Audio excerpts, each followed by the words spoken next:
The drum charger gives the drum a negative charge. An image of the document is then projected onto the drum. Where light falls, the charge is lost.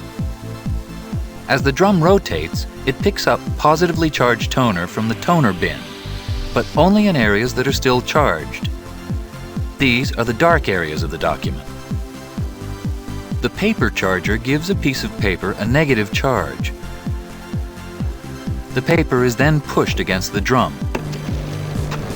The charged paper attracts the positively charged toner particles, making a copy of the original document.